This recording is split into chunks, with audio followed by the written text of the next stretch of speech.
I would be unveiling all the chemicals and materials used in liquid soap production. Before I proceed, let's define what liquid soap is.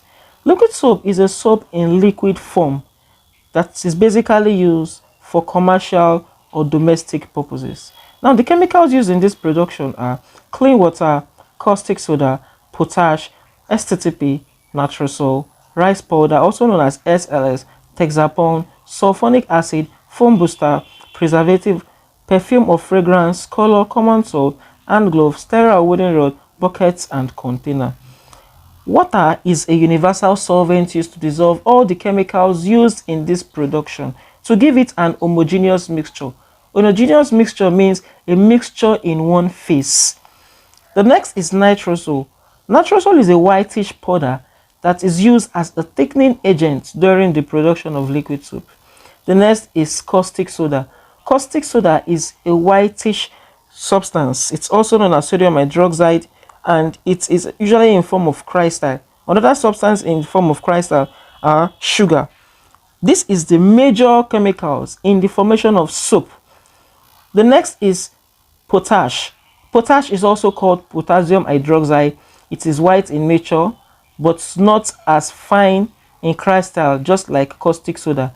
It helps in proper formation of soap. The next is sodium lauryl sulfate, also known as SLS. It is usually whitish in color, in form of rice, and it is a main foaming agent used in liquid soap production. The next is STTP. STTP aids in foaming, helping the SLS work to its full potential, and its pH ability helps to make it useful as a water softener. The next here is foam booster. Foam booster is used to condition the water to optimize the cleaning action of the liquid soap. The next is TEXAPON.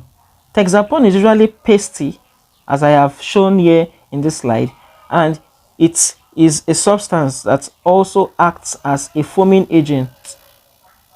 The next here is sulphonic acid. Sulphonic acid is a black liquid in form of honey. It is used to break down the surface tension between water, dirt, grease, and other forms of grime for effective cleaning booster. The next is fragrance. Fragrance as an ingredient used in this production helps to mux out every unpleasant odor from the chemicals, giving the liquid soap a pleasant smell and making the product more recognizable. The next is color. Color is usually in powdered form, and it could be in different colors. It could be red, blue, green, yellow, depending on the choice of the producer or the customer to which it will be sold to. The next is preservative. Now, in liquid soap production, the preservative used is usually formalin. It is in liquid form and colorless like water.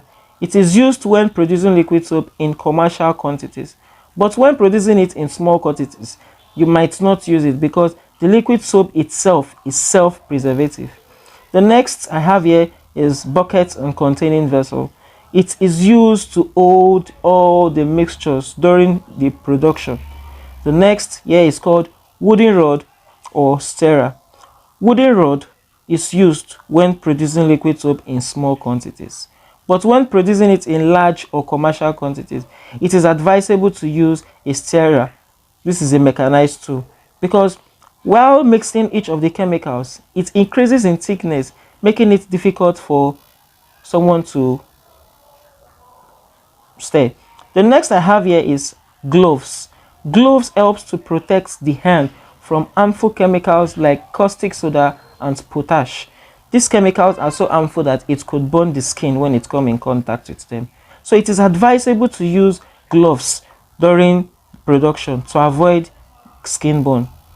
Now, thanks for watching. At this point in time, I would appreciate you go back to watch the video from the beginning, or you proceed to the next video where I'll be teaching the safety precautions to take during production, the qualities of a good liquid soap, the exact quantities to use during production, and where to get those chemicals.